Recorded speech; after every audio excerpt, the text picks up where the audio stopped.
Assalamualaikum warahmatullahi wabarakatuh. Halo teman-teman semua. Jadi di sini kami dari kelompok 9 ingin menampilkan video mengenai diskusi dengan rekan kerja mengenai data atau dokumen yang hanya boleh diakses oleh pihak tertentu. Oke, perkenalkan nama saya Dede Stefano, NIM V07250063. Perkenalkan nama saya Rafa Zahra Murcahyo, NIM V07250066. Perkenalkan, saya Karina Zahra Amanda dengan NIM V07250079. Oke, cukup sekian. Selamat menonton. Oke, selamat pagi Rafaza, Karina. Terima kasih karena sudah di tepat waktu. Hari ini kita akan membahas tentang pengelolaan data proyek Aurora yang bersifat sangat rahasia. Saya ingin memastikan semua prosedur keamanan sudah berjalan dengan baik. Selamat pagi. Untuk data proyek Aurora saya sudah menyelesaikan analisis utama minggu lalu. Namun memang ada beberapa bagian yang memuat informasi klien dan data finansial yang tidak bisa dibuka untuk semua divisi. Benar, jadi saya juga sudah meninjau untuk daftar akses dokumennya. Saat ini hanya kita bertiga dan kepala divisi saja yang dapat mengakses dokumen tersebut. Namun, kemarin sore saya menerima laporan dari divisi pemasaran untuk meminta salinan laporan file tersebut. Baik, permintaan dari divisi pemasaran itu wajar, tapi kita harus tetap berhati-hati. Sebelum data dibagikan, kita perlu pastikan tidak ada informasi sensitif yang ikut terbuka. Oke Pak, saya bisa membuat summary report yang berisi hasil analisis umum seperti tren pasar dan performa produk tanpa menyertakan angka pendapatan atau identitas klien. Dengan begitu, laporan tetap informatif tapi tetap aman. Itu ide yang bagus, Rafasya. Jadi saya juga akan menambahkan tanda air bertuliskan internal use only di setiap halaman laporannya. Selain itu, saya juga akan mengatur ulang izin akses agar hanya divisi pemasaran saja yang bisa membuka versi salinan ringkasan tersebut. Bagus, kita juga perlu menyampaikan dengan sopan kepada divisi pemasaran bahwa mereka hanya diperbolehkan menggunakan laporan tersebut untuk kebutuhan internal. Kalau nanti ada pertanyaan lebih lanjut, saya akan menjelaskannya langsung kepada divisi mereka. Baik Pak, jadi langkah selanjutnya saya akan buat versi ringkasan hari ini, lalu kirimkan ke Karina untuk ditinjau sebelum diserahkan ke divisi pemasaran. Jadi setelah saya verifikasi nanti, saya juga akan mengarsipkan kedua versi dokumen. Yang pertama versi lengkap dan versi ringkasannya dalam folder yang berbeda. Jadi saya pastikan untuk semua aksesnya menggunakan kata sandi baru yang hanya diketahui oleh pihak berwenang. Oke, kita juga perlu mengingat kembali pentingnya menjaga kerahasiaan informasi.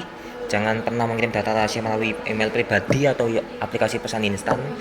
Gunakan hanya suratan resmi perusahaan dan pastikan file terenkripsi sebelum dikirim. Nah, itu betul sekali, Pak. Jadi saya juga berencana untuk membuat mungkin panduan singkat tentang etika pengelolaan dokumen rahasia supaya tim yang baru yang akan mengakses dokumen tersebut bisa memahaminya sejak awal. Itu sangat membantu Karina. Dengan begitu, kita tidak perlu lagi kebingungan tentang siapa yang boleh mengakses data tersebut. Baik, saya apresiasi inisiatif kalian berdua. Mari kita jaga profesionalisme dan pastikan semua komunikasi tetap formal, terutama jika berhubungan dengan data sensitif. Oke, jadi kesimpulan rapat hari ini adalah Rafasya akan membuat laporan ringkasan tanpa data sensitif, Karina akan meninjau ulang hak akses dan menambahkan tanda air. Semua komunikasi terkait laporan harus melalui jalur resmi. Oke, ada tambahan? Tidak ada Pak, semuanya sudah jelas. Dari saya juga tidak ada, Pak. Saya akan mulai menyiapkan dokumennya untuk pengaturan aksesnya juga sore ini. Baik, terima kasih atas kerjasamanya. Mari kita terus menjaga kepercayaan klien dengan disiplin dan integritas. Kita akhiri rapat ini. Selamat bekerja. Baik Pak, terima kasih Pak. Pak, tadi waktu saya buka sistem arsip pagi ini, saya sempat lihat ada satu notifikasi login yang gagal ke folder proyek. Mungkin bukan apa-apa, tapi saya rasa perlu saya laporkan juga. Bagus sekali kamu laporkan, Karina. Itu langkah yang benar. Apakah kamu sempat mencatat waktu dan alamat IP percobaannya? Sudah Pak, saya sudah simpan lognya di sistem keamanan. Tapi tampaknya percobaan dari jaringan internal, tapi bukan dari akun yang terdaftar di daftar izin. Berarti bisa jadi ada pegawai yang coba akses di sistem tanpa izin kita dong. Mungkin mereka nggak sadar kalau alamat IP mereka itu kedetek sama sistem kita. Kemungkinan besar begitu. Tolong Karina, kirimkan log itu ke bagian IT keamanan siang ini. Minta mereka periksa apakah percobaan itu bersifat rutin atau perlu tindakan lebih lanjut. Baik Pak, saya usahakan saya kirim segera setelah makan siang hari ini. Ini juga buat pengingat untuk kita semua kalau keamanan bukan cuma soal enskripsi tapi juga kesadaran buat penggunanya. Kadang hal kecil kayak gini tuh seperti lupa logout itu bisa juga berakibat besar di kemudian harinya. Betul, saya akan tambahkan poin itu di evaluasi mingguan. Dan ide bagus kalau nanti di panduan yang kamu buat, Karina, ditambahkan bagian kesalahan umum yang harus dihindari. Baik, siap Pak. Saya juga akan tambahkan contoh nyatanya seperti ini biar tim yang lain juga bisa belajar dari kesalahan ini.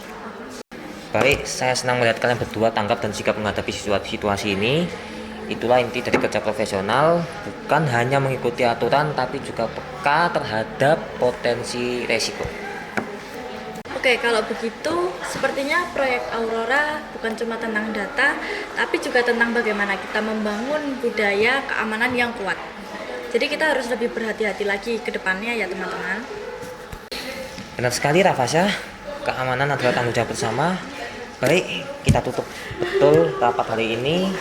Sekali lagi terima kasih atas dedikasi kalian.